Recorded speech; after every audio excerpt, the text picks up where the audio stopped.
with students, staff, and community members from a wide range of backgrounds in our schools and workplaces. We take pride in celebrating the board's diversity by recognizing Heritage and History Month at our regular board meeting. At this time, I would like to pass the floor to Trustee Dr. Sinclair, who will speak to the diversity that we recognize in the month of February. Dr. Sinclair. Thank you, Mr. Chair. Thank you, Mr. Chair. I'm happy to recognize February's Black History Month. This month, York Region District School Board students, staff, and trustees join Canadians of all backgrounds in celebrating the contribution made by Canadians of African and Caribbean descent. We reflect on people of African, Caribbean, and Canadian heritage whose achievement and contributions have positively affected our communities, both here in York Region and more broadly, with a number of events, and more broadly. We are happy to celebrate Black History Month with a number of events taking place in our local communities. York Region students have opportunities to engage with Black history and culture through community-based learning experiences. Organizations such as the Newmarket African Caribbean Canadian Association and the Aurora Black Community have organized culturally responsive programming that highlights Black history, creativity, and storytelling while encouraging students' voice through arts and media-based learning. Throughout the month of February, students, families, and staff are also invited to take part in Black History Month celebrations hosted by 4 York Region District School Board secondary schools. These evening events provide opportunities for school communities to come together to learn, connect, and celebrate Black excellence. These experiences reflect the board's ongoing commitment to honoring Black history, amplifying Black voices, and fostering inclusive learning environments across our school. In addition, extensive resources to learn and support learning for students and staff members are available on the board's intranet site. On behalf of York Region District School Board, I'm happy to recognize and celebrate February as Black History Month. Asante Shana. Thank you. Thank you, Dr. Sinclair, for the beautiful recognition. We are happy to celebrate Black History Month at our board. And I myself have had the opportunity last Friday, January 30th, to attend the Aurora Black Community flag-raising ceremony to kick off the Black History Month alongside some senior team members, including Corning Superintendent Lois and some of our community leaders within our own school board and staff also attending. So thank you very much for kicking off February as a Black History Month.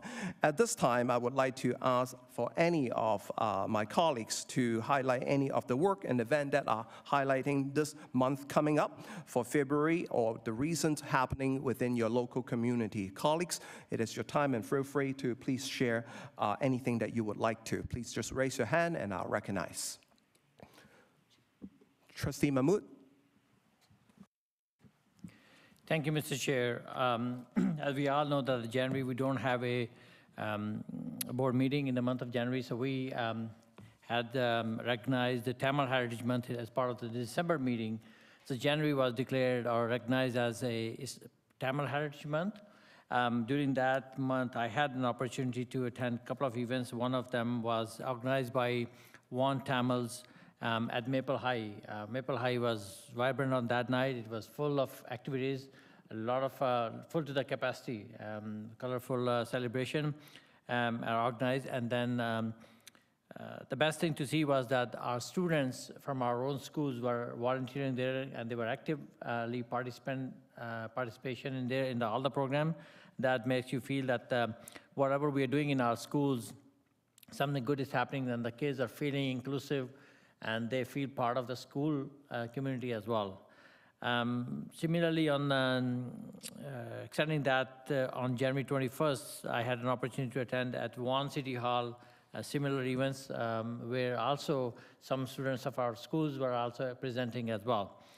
Followed that by February 1st, City of One kicked off the Black History Month with the celebration, and it was a good celebration. We had it, a lot of vendors who are from the Black descent, they set up their booths, and it was very informative sessions there as well. Happened on February 1st, right on the first day of the month. Last but not least, in the month of February, we know towards the middle of the month, Muslim month of Ramadan, where the fasting month is going to start around February 19th. And I wish all the Muslim staff and the students across York region, our schools, a happy Ramadan, and I'm looking forward to meeting a lot of them during this month. Thank you very much. Thank you, Trustee Mahmood. Colorful month, January and February. I also have had an opportunity to attend more than a few Tamil event within the Markham community and the York region, together some event with you as well. So it is always great to kick off the year with a strong celebration. Thank you very much. Any colleagues have any special announcement? Trustee Chen, Jenny, please. Thank you, Mr. Chair. It's my great honor to introduce the Chinese Heritage Month. February is Chinese Heritage Month. Our dynamic York region cities like Richmond Hill and Markham, Canada's most diverse cities, proudly celebrate Chinese Heritage Month each February. It is a time when the city's public spaces, libraries, and galleries come alive, offering all residents an immersive getaway into the depths and the breadth of Chinese culture. The influence of Chinese culture on East Asia and Southeast Asia is profound and multifaceted, forming a historical sinosphere characterized by shared cultural foundations. This influence primarily spread through trade, migration, and diplomatic tributary systems over 2 millennia. Intellectually, Confucianism provides the core ethical and philosophy framework shaping concept of government and family structure in Korea, Japan, Vietnam, Thailand, Singapore, and Mongolia. The Chinese writing system we call characters became the classical medium for scholarship, literature, and administration in these regions, heavily influencing the development of local scripts like Japanese kanji and Korean hanja. Practically, China's imperial bureaucratic model, legal coders, and examination system were widely emulated. Technological and material innovations in agriculture, pottery, silk, and agriculture diffused throughout the region. Furthermore, shared traditions in art, music, medicine. The legacy is not one mere imitation, but of adoption, leaving an enduring common cultural framework across Asia. Celebrating Chinese heritage is profoundly important for several reasons. First, it fosters understanding and cross-cultural dialogue in a multicultural society, breaking down barriers and building mutual respect. Second, it is an act of historical recognition, honoring the immense contribution Chinese Canadians have made to nation's social, economics, and cultural fabric, from building the transcontinental railway to shaping modern communities like Markham Sanghill. Finally, it provided a vital presentation and pride for younger generations, ensuring they remain connected to their roots while confidently charming their place in the Canadian mosaic. Well, tips for my colleagues and board members. The year of 2026 zodiac is horse. The horse year is all about the charge and change. It's about harnessing your strengths, leaning into collaboration, and galloping towards your next horizon. If you want to say Happy New Year to Cantonese, you can say 恭喜发财. Well, more popular in Mandarin will be 新年快乐. Okay, over to you, Mr. Chair. Thank you very much, Trustee Chen. Very nice. I can understand that fully. As a Chinese descent, thanks for recognizing that. It is our Lunar New Year coming up, and I want to recognize Trustee Liang to share a few words. So I echo Trustee Jenny Chen. As we welcome the Lunar New Year, we extend our warmest wishes to our students, families, and community. May the year ahead bring health, happiness, and success. Wishing you prosperity and joy in the new year. Thank you. Thank you, Trustee Liang, for sharing that. Trustee Michael Chang. Thank you, Chair. I just have a little bit of an announcement. Actually, I have two. This coming Thursday, our affinity group student supporting East Asian students is going to host a pathway planning and high school course selection workshop. It's a very successful workshop that has been happening in the last couple of years. We have a lot of over hundreds and hundreds of attendees. And to our surprise, a lot of them were elementary school parents who are eager to send their kids to high school, I think. During the, at this workshop, they will explore about OSSD requirements, exploring pathway and planning for post-secondary opportunities, and also navigating the high school course selection process at YRDSB. So it's a very informational, very fruitful event. It's going to happen at Unionville High School this Thursday from 6:30 p.m. to 8 p.m. And next week at Burr Oak Secondary School, our Inclusive School and Community Services department is inviting all students, family, and staff to participate for the an evening of celebration for the Chinese Heritage Month celebration. And the event will be happening on next Thursday, February 12th from 6 p.m. to 8 p.m. Every family is welcome. And just don't forget to register online. This is definitely a student-centered, community-focused event highlighting the richness of the Chinese community and history and their contributions as a Chinese Canadian in their society. Thank you, Chair. Thank you, Trustee Michael Chan, for sharing those, some of our upcoming programs and events happening within our board. Any other colleagues want to share? Trustee Law, please go ahead. Let me find my mic first. I may lost my voice in halfway, but I just want to share some of the things that I have very good experience this past month, especially in the realm of community and parent engagement. I was very honored to be invited to see the presentation of Shrek, the play, by Markville Secondary School. What's amazing about this play is that they have 3 sold-out shows, like over 700 people a show.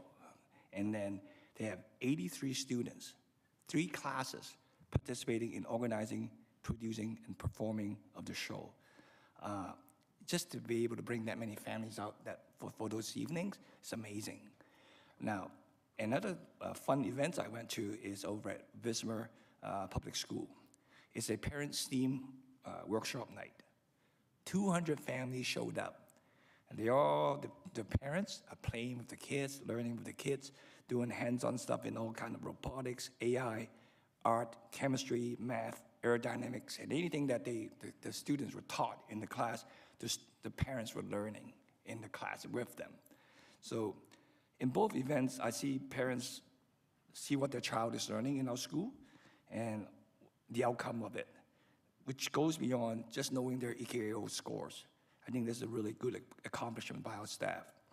And personally, I hope more schools in our board can invest in family engagements and initiatives like these to bring our parents closer to our teaching and our learning initiatives. That's it. Thank you, Chair. Thank you, Trustee Law, for sharing that family engagement event that you attend. I think as a community, as a board, we absolutely always want to have our families to engage in any of the activities that we are putting out for our students. So thank you for the sharing. And any other colleagues like to share anything recently? Trustee Jenny Chen? Thank you, Mr. Chair. This morning, I participate robotic competition in EJ Sand Public School. This event is a celebration of innovation, collaboration, and STEM education, showcasing the incredible talent and dedications of grade 4 to grade 8 students from 17 of our surrounding schools in York Region. And the top 3 teams will be presenting their schools at a regional competition hosted at Humber College in March 2026. Thank you. Over to you. Thank you for sharing that robotic initiative coming up. All the best to all the students. Thank you again. Any other trustee have any other announcement that they would like to make before we move on? We have a lot of things happening in February. As mentioned on the Black History Month, we continue to have school, CEC, and some community gala that I know some of our staff and some of our colleagues are attending. Thank you very much. So as many of the Lunar New Year celebration coming up. And I just see that Vice Chair, I want to share some announcement. Thank you, Mr. Chair. Just wanted to say a friendly happy beginning of Lent to those Catholic and Christian families that are going to be starting Lent on Ash Wednesday. And of course, don't forget Shrove Tuesday or Pancake Tuesday, otherwise known as. So I hope everyone has a meaningful Lent here in our community, the 40 days leading up to Easter. And just didn't want to miss the opportunity to say all the best to those celebrating. Thank you, Mr. Chair. Thank you very much, Vice Chair McCarthy, for sharing that reminder and anticipation for us. I appreciate that. Thank you.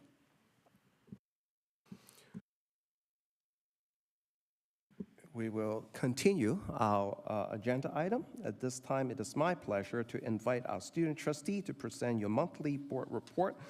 Hayden, Jason, and Natalia, the floor is yours. Thank you. Good evening, Mr. Chair, Director, trustees, staff, students, and member of the public. It is an honor to deliver our February Student Trustee Board Report and to continuously represent the students of York Region District School Board. Over the past several weeks, students across the board have wrapped up first semester exams and officially begun semester 2. As student trustees and as students ourselves, we cannot believe how quickly time has been flying. The transition into a new semester brings a renewed sense of energy and also fresh opportunities for learning and growth. As we move forward, we are so eager to see what this next semester will bring for the students of York Region District School Board. We look forward to continuing our work advocating for student voice, well-being, and success, while supporting students as they navigate both academic responsibilities and school life beyond the classroom. Looking ahead, the York Region President's Council, or YRPC, will be hosting our President's Council meeting later this month. This meeting will bring together student leaders from secondary schools across YRDSB to engage in meaningful discussions around student priorities, leadership development, and shared challenges within our school communities. It will also provide an opportunity for students to exchange perspectives and contribute to ideas that help inform our advocacy work at the board level. This meeting is an important platform for student voice and ensuring that the diverse experiences of students across the region are reflected in our ongoing initiatives. As the February 5th declaration is fast approaching, it is an exciting time for a soon-to-be newly appointed Indigenous student trustee. Further, February 26th will determine the successful candidate as the voting closes at 8 p.m. It continues to be a memorable experience to have the opportunity to provide mentorship, which I will continue into the second semester and the first month of the upcoming summer. The collaboration virtually with fellow board members continues to support the needs of students across the York Region District School Board through thoughtful recommendations. We anticipate a productive gathering for the upcoming Education Action Conference with Osta ACO held from February 19th to the 22nd. The networking opportunities and conference engagement is sure to support our professional development. Thank you. And as Jason mentioned, this past week was also exam week, where our secondary students completed their first semester course exams. For many students, it was a busy and high-pressure period, and I want to recognize the effort that students put in. The exam week was also marked by significant snowfall that resulted in a snow day across our school board and disrupted the assessment schedule for many schools. And while safety must always come first, the disruption created real challenges for our students, like postponed exams, last-minute changes, and uncertainty around revised timelines. We heard from students that it was that the most difficult part was also the uncertainty. I know there was some confusion around when exam review day would be, as well as when period 3 exams would be moved to. But I want to give a big thank you to our staff for ensuring a smooth exam week, and thank you for protecting our students' safety. We all know how bad the snow was, and we're grateful for the snow day. As we move into semester 2, we will continue to advocate for student well-being by bringing forward feedback on how we can strengthen communication and support during major disruptions so students can stay focused on learning with less stress. Thank you.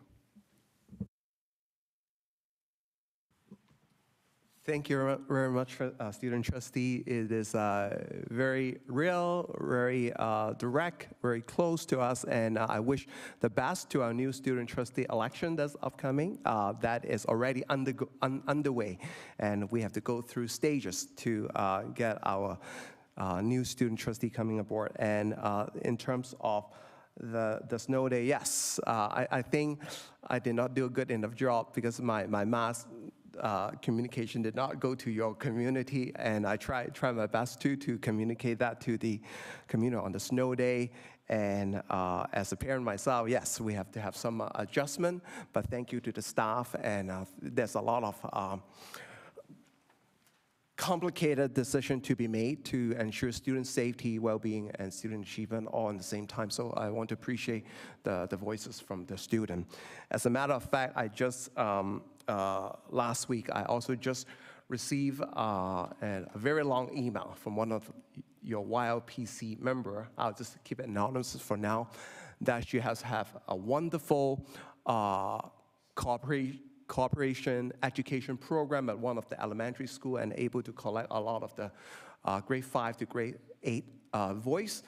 I have some homework to do to read, and I'm going to share those information with staff as well, how do we continue to elevate student voices. So just want to say thank you for your report at the beginning of the year, and continue to do great work together. Thank you very much. We will move on to agenda item number 9. This is, I know that we have a lot of sharing to be done on the Ontario Public School Board Association. Trustee Mahmood, the chair, recognizes Trustee Mahmood, First Board of Director, to provide your OPSPA public report. Thanks, Trustee Mahmood. Thank you, Mr. Chair.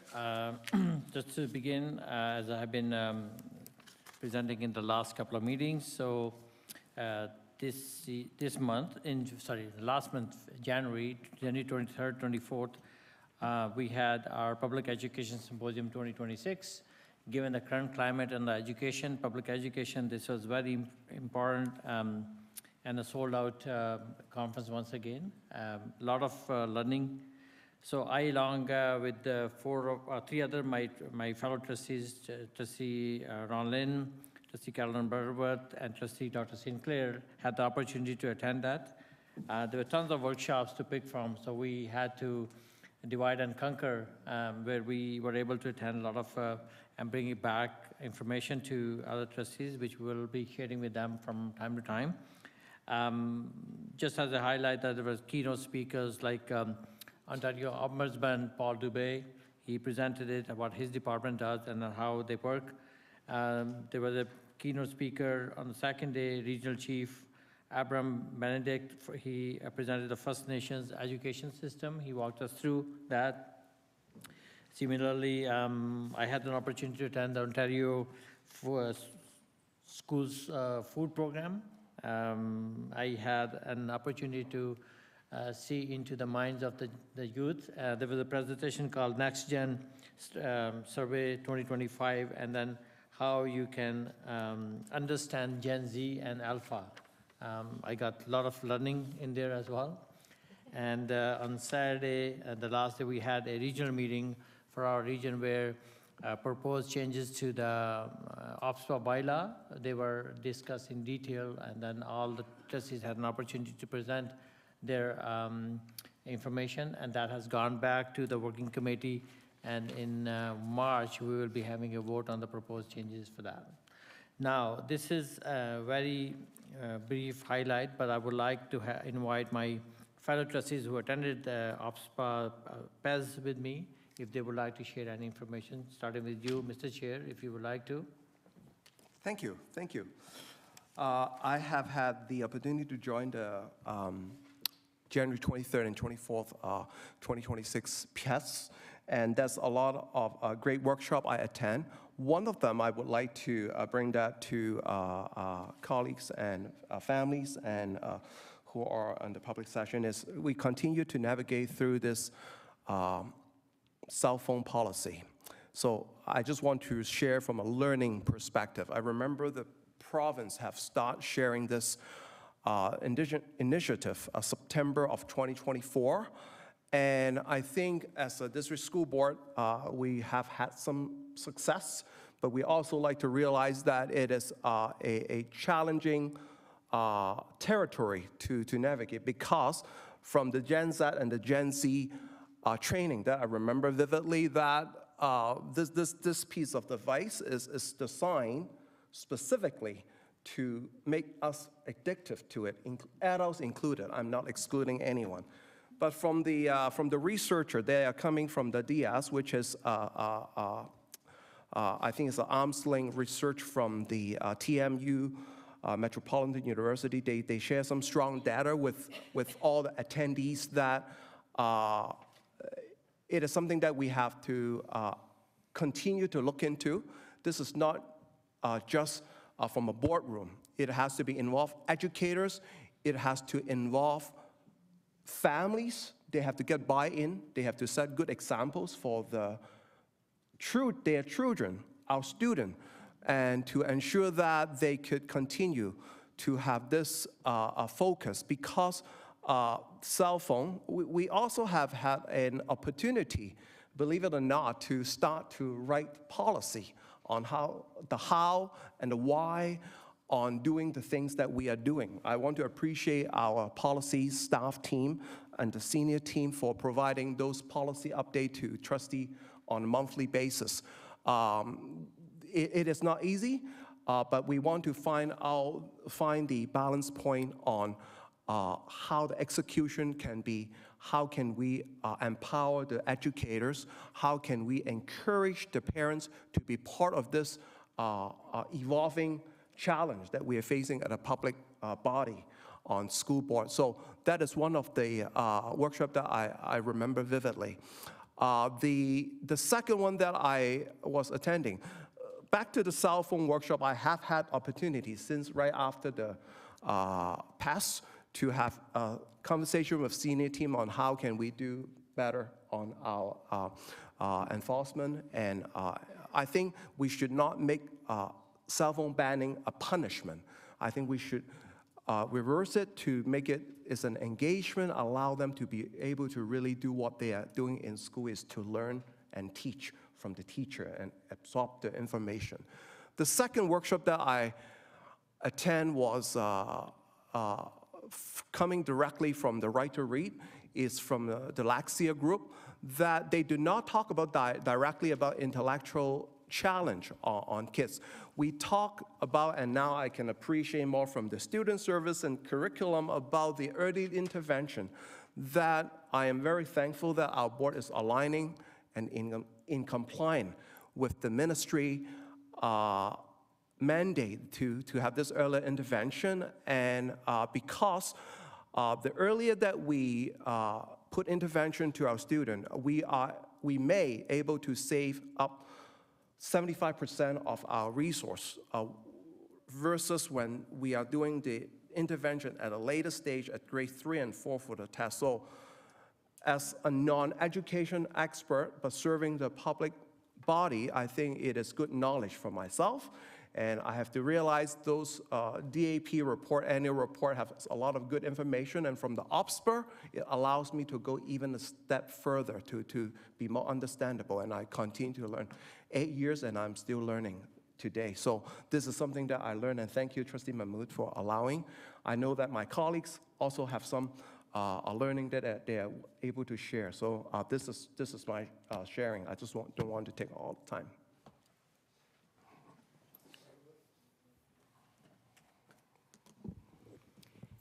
Thank you, and I concur. We had some amazing workshops, and I'm going to focus on one for sure. We'll see how much time I take, but anyway, one that really stood out for me was Indigenous Skilled Trades Training as a pathway, and this was a shared project with Lakehead District School Board, the Superior Greenstone District School Board, and with the Mattawa Tribal Council.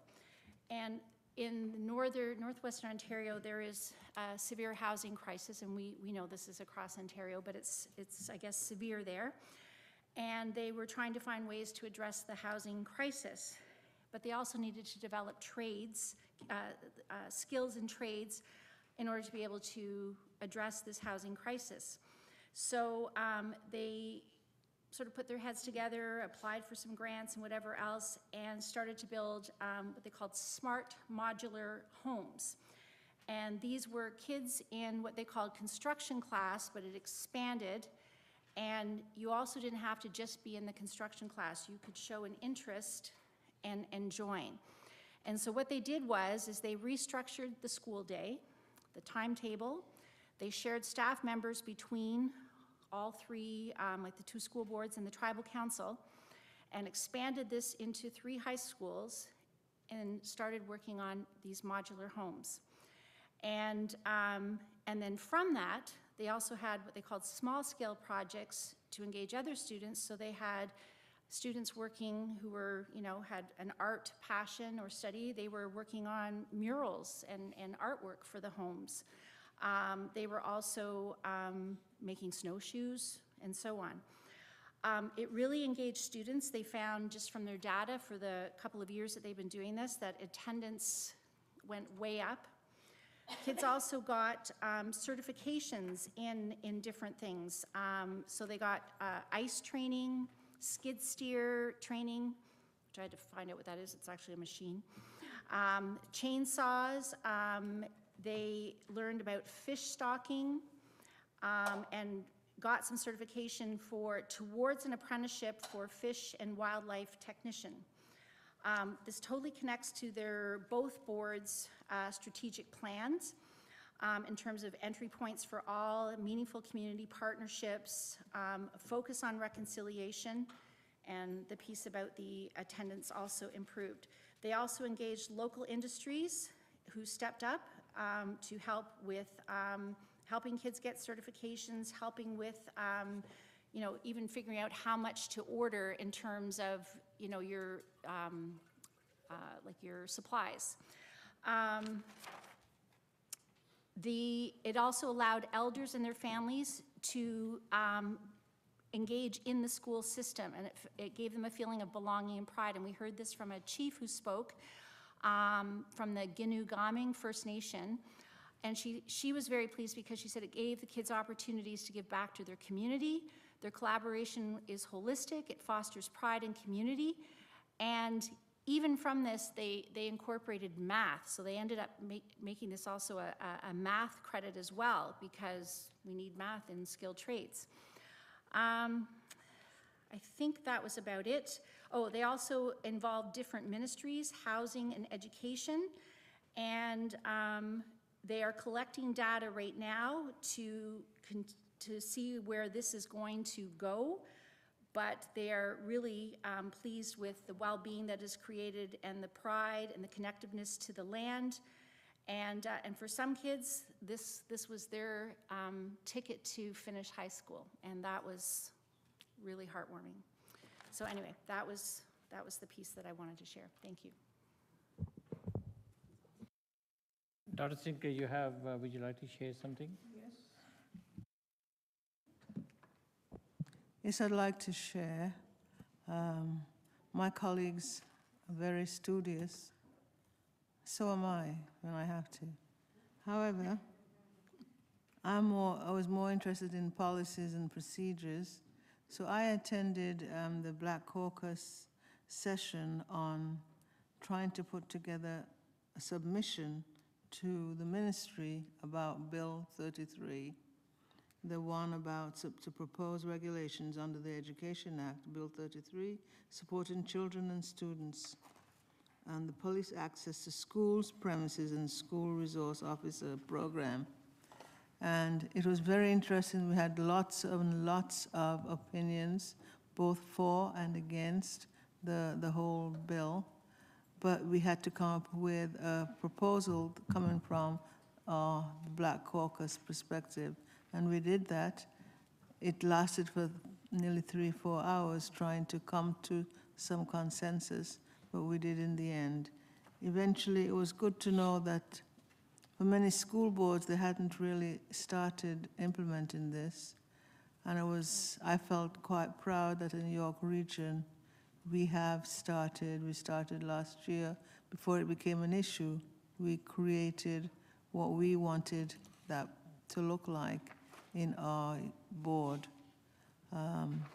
So that made me sit proud that in York Region, we are headed in the right direction. So I want to thank the staff, thank Bill, because Bill 33 is not going away. It's going to be here to stay. And we have to learn to find ways to work and live with it in a way that is beneficial for all cultural groups, including the Black community. Thank you. So, Mr. Chair, through you, so it was another great pass for us, for York Region, because we had an opportunity, one of our own, Dr. Sinclair was recognized, and I would like to have Trustee Butterworth to do a small mention about that. Thank you. Great pleasure. We also have some evidence as well. It will come up, but anyway. So Dr. Sinclair was nominated and awarded the Dr. Harry Paikin Award of Merit. And this is given to active or retired public school trustees for outstanding service as a public school trustee. And Dr. Harry Paikin's son, I don't know if you recognize him, Steve Paikin, is, the TVO broadcaster, well, former TVO broadcaster. And so he was there to present the award along with the president of the Ontario Public School Boards Association. So his father, Dr. Harry Paikin, served as a trustee for the Board of Education for the City of Hamilton from 1944 until his death in 1985. It's a lot of terms.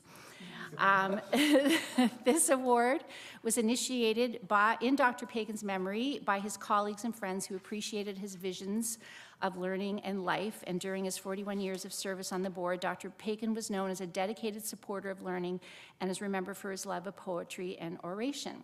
Well, our Dr. Sinclair, we know she's also an author, has written some children's books, and is also an accomplished educator. She's a former teacher, retired teacher, principal, superintendent, and who has then, been giving her time as a trustee for York Region District School Board. And there's many accomplishments, but as a trustee, one of the things that they acknowledged was she was part of the creation of the Black Trustees Caucus for the Ontario Public School Boards Association, which is huge.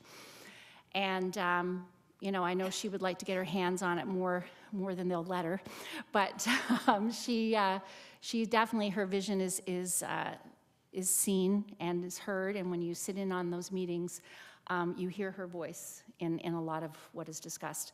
So anyway, it was great to be there. Her family was there, her children, grandchildren, and we have a video, but we're not going to show it. It's about 7 minutes long, but she had a song that she got to pick to dance up to, not dance, she danced. You could walk up to on stage, and it was, what's the name of it? Bob Marley's, what's it called again? Get up, stand up. Get up, stand up.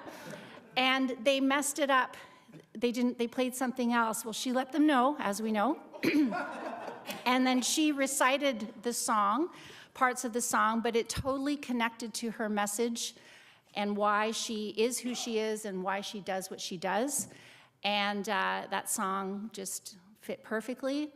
And really, they did end up playing it, and, she was able to go off on that song. So it was a pleasure to be there and to witness her getting this award. And, we're really proud of her. So thank you.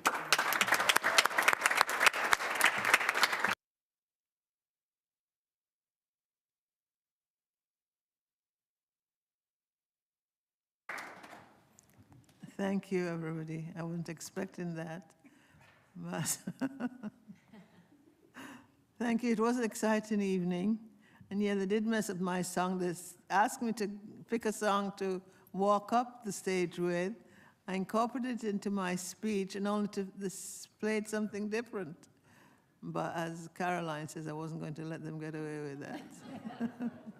But thank you very much. It was a special evening. Thank you.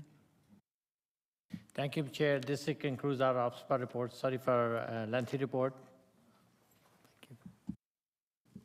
Thank you, Trustee Mahmood. Yes, 2026 PES comes to an end. We have a lot of learning continuously, and what we mentioned on the important topics that we continue to navigate as a local board within our current context. We'll continue to govern the best we can for the student, following the provincial priority that we are aligning with the multi-year strategic plan and the district action plan. So thank you, everyone. Thank you to all the colleagues' continued effort. I'd like to move on to the next agenda item. Mr. Director, you provide your information report. The floor is yours. Thank you, Mr. Chair. I appreciate the opportunity to share a number of exciting activities and milestones across the district in the past month and as we go forward. I would really like to acknowledge the common theme of hearing from our student trustees in their report, because their commentary was going to be part of my report this evening, to hear their reflections on semester one and hear their reflections on launching into semester two, and the acknowledgement of staff and the acknowledgement of the extra work that the students put in around when the schedule changes over something like a snow day. We recognize that this takes incredible professionalism and perseverance on behalf of our students and our staff, and to hear that through the words of our student trustees on behalf of our students is incredibly important and incredibly reinforcing of all of the efforts and appreciation of the incredible efforts of staff. As we've come to the end of semester one, we know how hard staff work, incredibly hard to get through all of the assessments, to get everything ready, and then launch into semester two in our secondary schools. And in our elementary schools, the work that staff have gone through in preparation for term one report cards.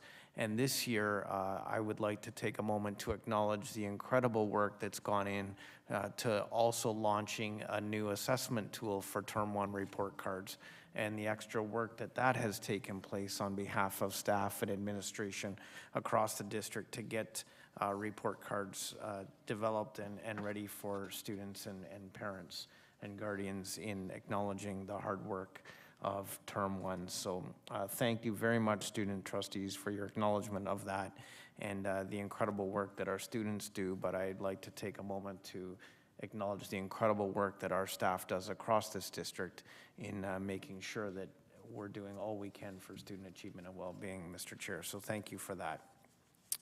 A number of important initiatives across the district that I'd like to acknowledge in this month's report.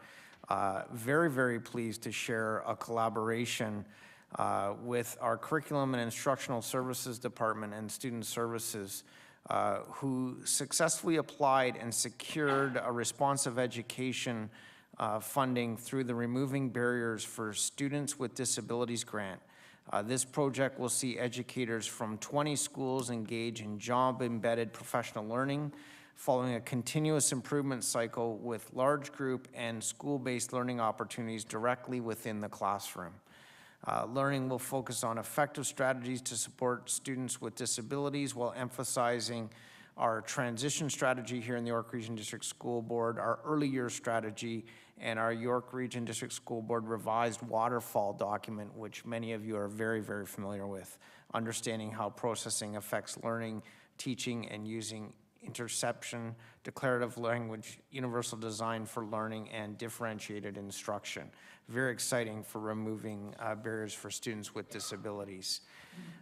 School teams establish a network of educators and administrators that will focus on enhancing learning environments for students with disabilities, with an emphasis on play-based programming, and the development of self-regulation skills will be supported through a collaborative leadership model and co-facilitation by term staff for this project in partnership with curriculum, instructional services, and our student services team, which is another great shining example of our interdepartmental collaboration that we have going on across the district. As we have done a lot of work focusing on artificial intelligence across the district in corporate and classroom settings, the board is on track to enable student access for Gemini for Learning beginning this month. We are about to launch for our grades 7 to 12, and resources will be provided to schools to teach about AI literacy in grades K to 6. Resources aimed at grades 7 to 12 will include resources for safety, privacy, and effective use of AI. We have all been in workshops and learning opportunities around this, and monthly after-school training for AI literacy will continue covering AI and curriculum, workload efficiencies, productivity, and of course, administrative tasks and AI developments and the effect on schools. And we know that this learning is continuous and changing by the moment. As we launch into semester 2, we're also looking forward to next year and our secondary course selections. Students are in the process of reviewing their course and pathway options, and secondary students have access to a range of courses, programs, and co-curricular opportunities designed to support skill development, experiential learning, and the exploration of personal interests. Students and families are encouraged to connect with our guidance counselors or school staff for support with course planning, graduation requirements, and post-secondary pathways. We are all very excited to welcome our youngest learners into our schools in September 2026 and even before, as we begin our junior kindergarten registration and survey. The kindergarten survey for families of children up to grade 2 closed last week and was designed to provide feedback to support kindergarten planning and family engagement. The anonymous and confidential survey gathered insights into the factors families consider when registering for kindergarten or grade 1 and where they access that information. The results will inform improvements to communication, planning, and supports for families entering kindergarten across our system. Registration for junior kindergarten is fully underway. Please encourage any and all and anyone that you may campaign to bring in registration, please do so. Families have the option to register online, by email, phone, or mail. We will find a way. You find them, we will find a way to get everyone registered. Full details about kindergarten registration, required documents, and a listing of all elementary schools are available to families on the YRDSB website. Also, French immersion registration is well underway. It opened to families in January and will continue until February 9th, and families of senior kindergarten students entering grade 1 and wishing to enroll in the optional program can email or call their homeschool office and declare their intention to register in French immersion. Families are invited to watch videos online to learn more about the program or listen to a podcast about French immersion we have, and program locations and additional information is available on our board website. In January, our reception center continued their great work, processing approximately 150 student registrations with a current focus on supporting secondary second semester starts, as we know that we want to get those folks in and started smoothly and quickly, and incoming international students to ensure a smooth transition into our York Region schools. The team has also begun welcoming early registrations for September 2026, and the community partnership team continued to support school-based and community-focused initiatives, including family engagement events, youth employment and volunteer fairs, and culturally affirming programming. As part of Tamil Heritage Month celebrations, CPDs led vibrant cultural events across the district, including activities at Stouffville District Secondary School, Middlefield Collegiate Institute, Michael Cranny Public School, and Charles Howitt Public School. These events showcase Tamil culture through dance, music, and expressive arts, fostering belonging, cultural pride, and community connection among students and families. Our international education services continued preparations for the arrival of approximately 120 new international students expected in February. The department anticipates welcoming 78 new secondary international students, has implemented a hybrid orientation program to support student settlement and school success through in-person welcome sessions, excursions, and virtual information workshops. 50 secondary students were welcomed in January, and additionally, IES is preparing for the arrival of 42 new elementary international students expected between January and the end of February in our schools, and is working closely with the reception center to support the registration and school placement process, as we want to have a very smooth integration for them. The Director's Annual Report is the annual process where our Ontario school boards are required to prepare an annual report for review by the Ministry of Education.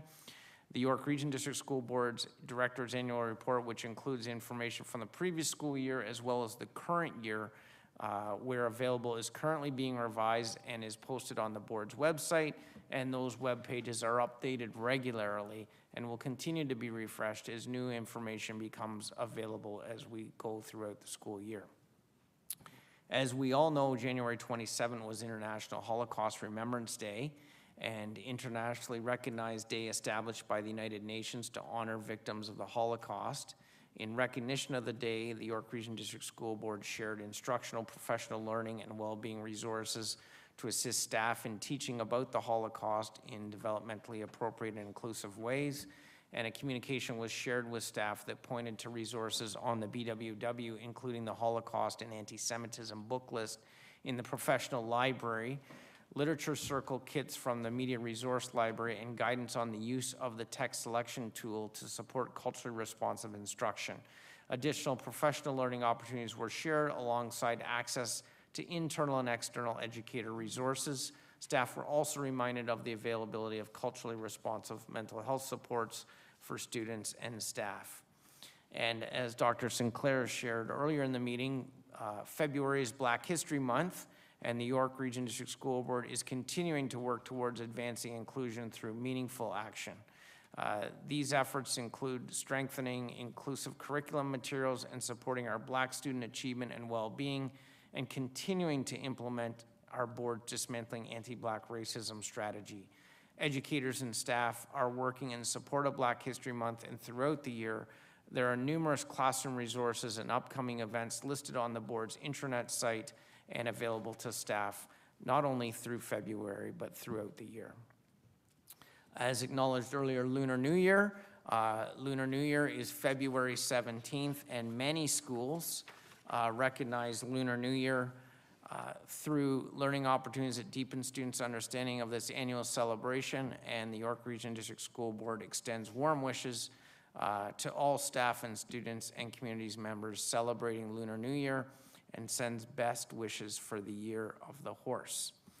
And as Trustee Mahmood acknowledged, Ramadan also begins this month, and as we wish everyone observing Ramadan a happy Ramadan and a safe fast ahead in the month ahead.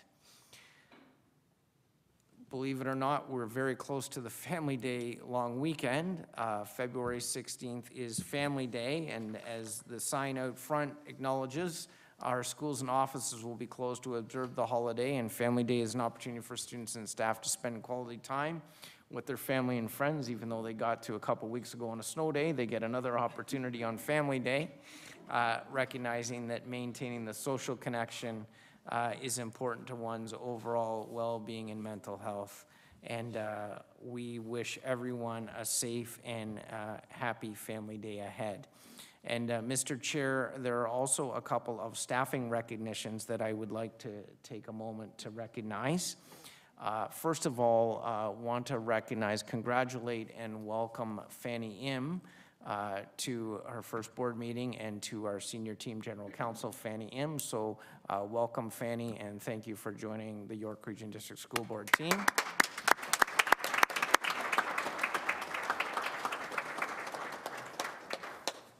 And Mr. Chair, as you're well aware, we have a couple of planned retirements taking place this month amongst our senior team, and this would be the last opportunity of their being in a board meeting.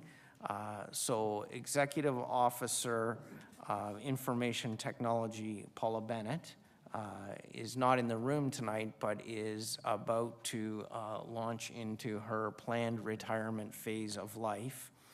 And it is incredible to reflect on Paula's leadership and the impact that she has had for students, staff, and all of our operations across this district since she joined us on January the 7th of 2002. I looked her up in the HR system, and on January 7th of 2002, Paula Bennett began to have an impact on our organization in such an incredibly positive way, and continues to and will continue to as her legacy is here on all of us.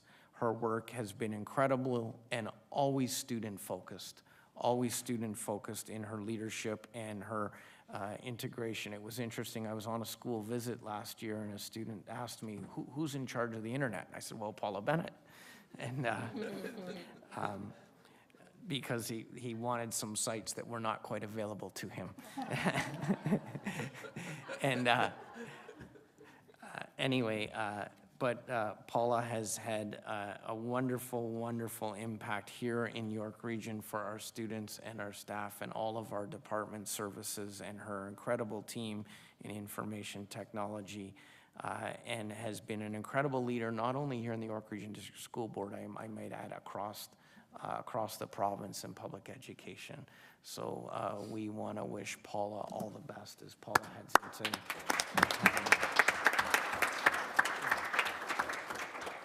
And Mr. Chair, Associate Director Kate Dyke, if she throws something at me, please duck. But as we all know, Associate Director Kate Diacu is about to also launch into her retirement. And Kate started in the York Region District School Board in 1995 as an occasional teacher. And she serves us today as the incredible Associate Director that we all know. And in her course of her career from 1995 to here we are in 2026, has served a number of roles from her days as an occasional teacher to her term as Associate Director, from her days as coordinating superintendent in student services to principal in student services to being a principal, vice principal in our system, and of course an elementary teacher in our system. Kate's work in student services is widely recognized across the province as an incredible leader and trailblazer in innovation and showing the way for implementation of opportunities for inclusion and for advancing learning and practices for all of our students, and especially those with exceptional learning needs. Kate's service and her leadership is always focused on students, and her incredible focus on students is always at the center of her leadership and her decision-making and her influence on all of us. Kate leaves an incredible legacy here in the York Region District School Board, and the impact that she has had on our practices for our students, and in her leadership influence on all of us in this room and beyond this room across our district is absolutely incredible. It's no secret that she's recognized provincially, and you can understand how the recognition for her across our district is so incredible, with her exemplary leadership and unwavering dedication to the service of our students, our board, and inspiring incredible confidence in public education each and every day. No matter how challenging the task is that's in front, Kate is there to meet the task and then solution-focused and go beyond the task in service to our students. So, Kate, incredible thank you for your leadership.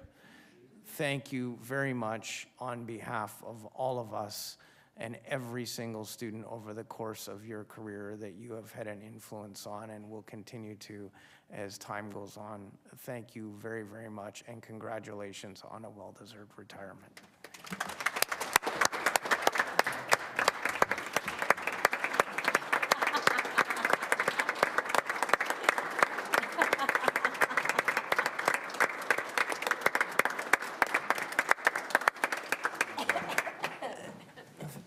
Thank you, Mr. Chair. That concludes my report. I'm sorry that I said that Kate may throw something because I didn't want to share this with her knowledge because it would be much more abbreviated. So thank you, Mr. Chair. Thank you, Mr. Director, for the very, very wholesome report reflecting a lot of moving parts on a daily basis for our student body that we serve as a collective board. And I just want to say thank you to two wonderful staff members into their retirement, CIO Paula Bennett and wonderful AD Daikyu. I have had a lot of opportunity to learn from you over the past 8 years, so thank you very much for your leadership. And yes, I'm going to be nice and not pass you the mic, but I am also like to just express the thank you on behalf of the Board of Trustees on the special education portfolio that you lead with great passion, deep knowledge, understanding. I have been learning a lot through the years, so thank you very much. I also like to echo the director to welcome our legal counsel, Fanny Im, to our team. You may have had many, many different board meetings experience. This is YRDSB board meeting, okay? Thank you very much. I will move on to some little bit more routine items to go through. Agenda 11, approval of the board meeting minutes, page 11 to 18 from December 9th, 2025. Minutes found on December 9th of the board public session meeting. 11 to 18 of the agenda item have been distributed to all trustees. I just want to give trustee a very, very brief moment to familiarize yourself to see if any correction to the minutes for the public board meeting. 11 to 18.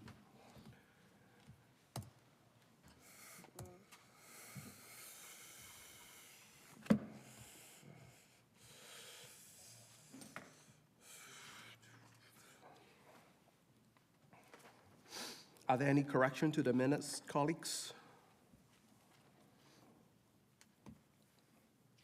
Not seeing any, thank you. There are no correction, the minutes are approved as presented, thank you.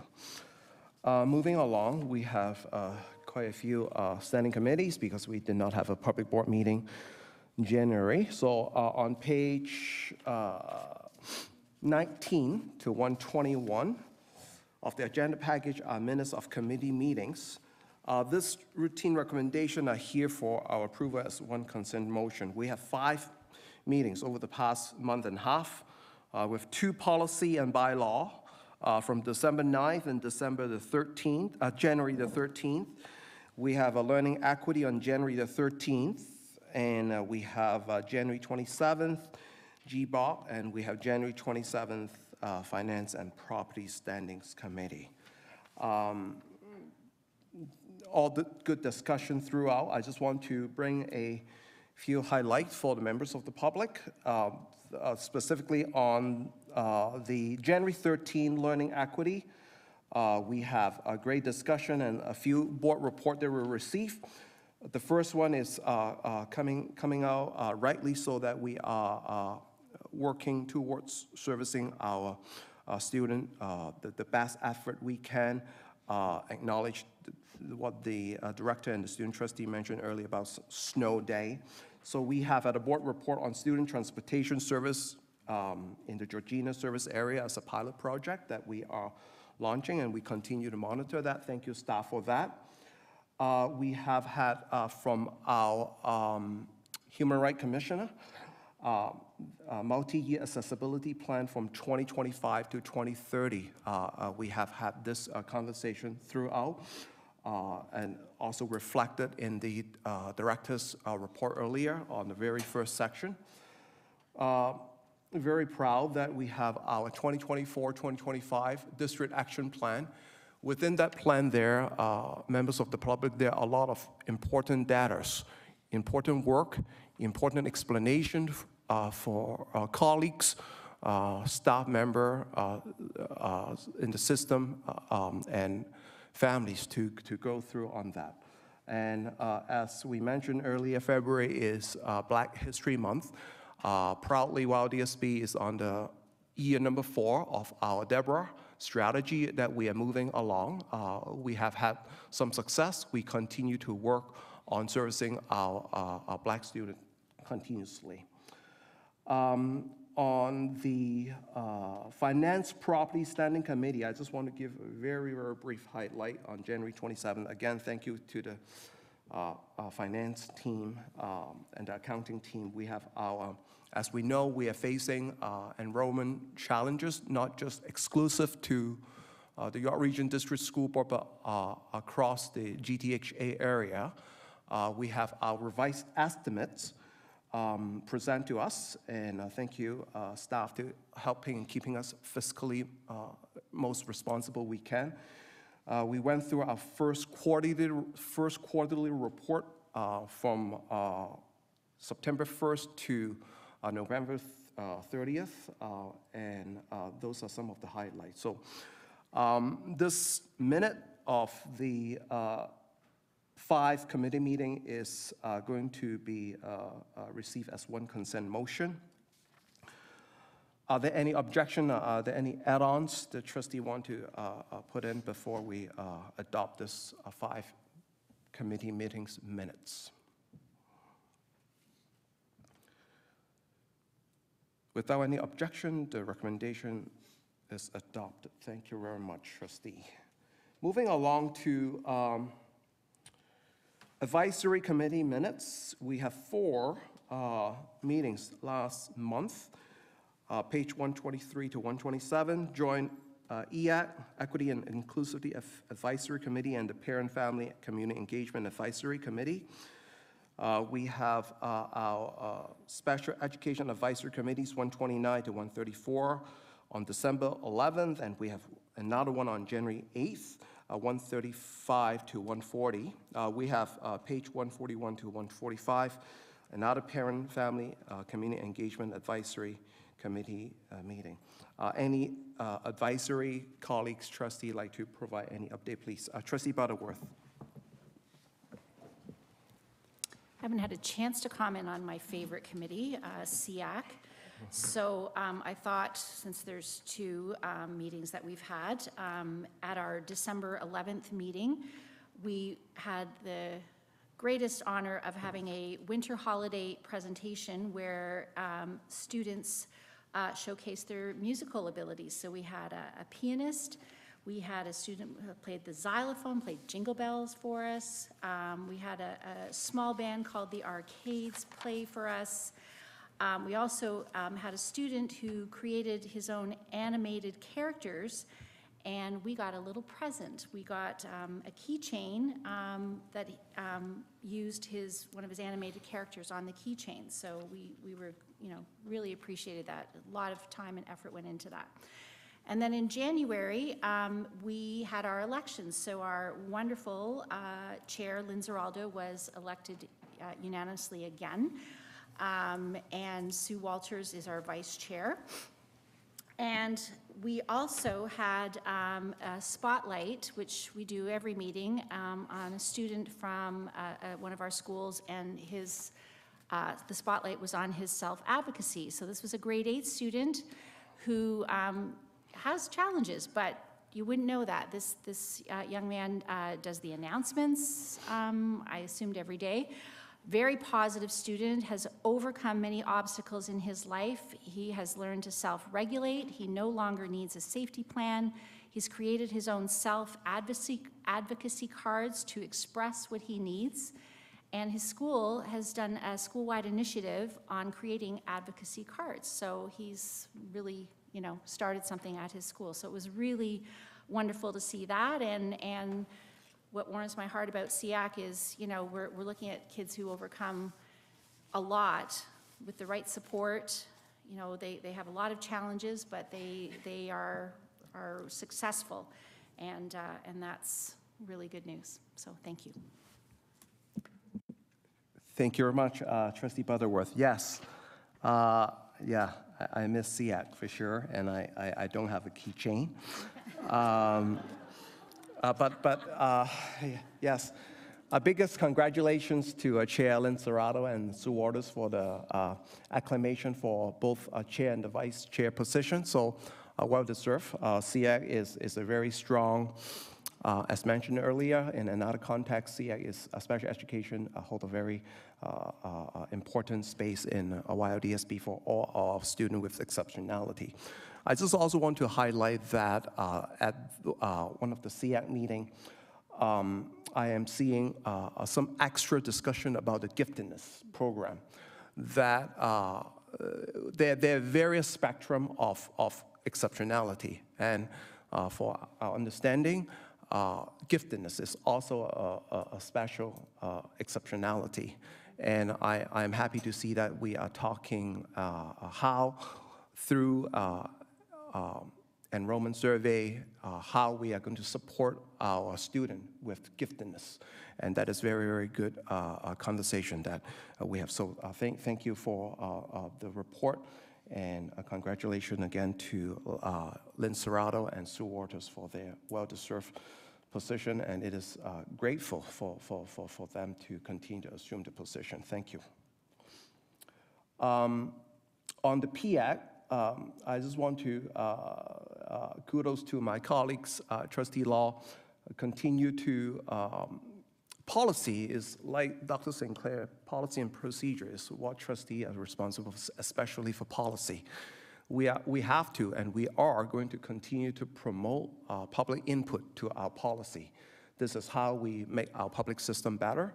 And I wanted to say thank you to Trustee Law at the PAC meetings on January 22nd to advocate to invite families and parents, especially the PAC members, because they are part of our community directly. They are families, they are parents of our kids in the system, to come with input on all the current policy. We just have to go into the website, and when you type policy and all the policy for review with a deadline, and we welcome more so the trustee collectively can do a better job reflecting our community needs. So I just want to acknowledge that. With that, this is just a regular receipt of the committee's advisory. I don't need a motion. We do not have any direct new business arriving at the board level, as we have all the important discussion at various standing committee and receive advice from the advisory committee.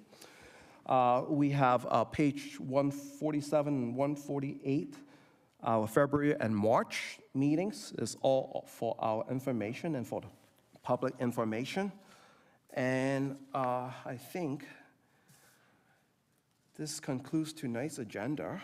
And I just want to say thank you to the members of the public, staff member, beginning of the year. I wish everybody a very, very great beginning of the year. Again, I just want to express my thank you to retiring AD Dai-Q. And at this time, I would try. Do you want to say something? Okay. I am being respectful, and thank you again. And thank you to Paula, and welcome Fanny. I want to wish everybody a very, very happy Black History Month, Lunar New Year, Ramadan to start, and as Vice Chair mentioned, Ash Wednesday. and wishing you all a happy and safe Family Day. Stay cold, stay safe, and have a great evening. The meeting is adjourned. Thank you very much. What are you doing?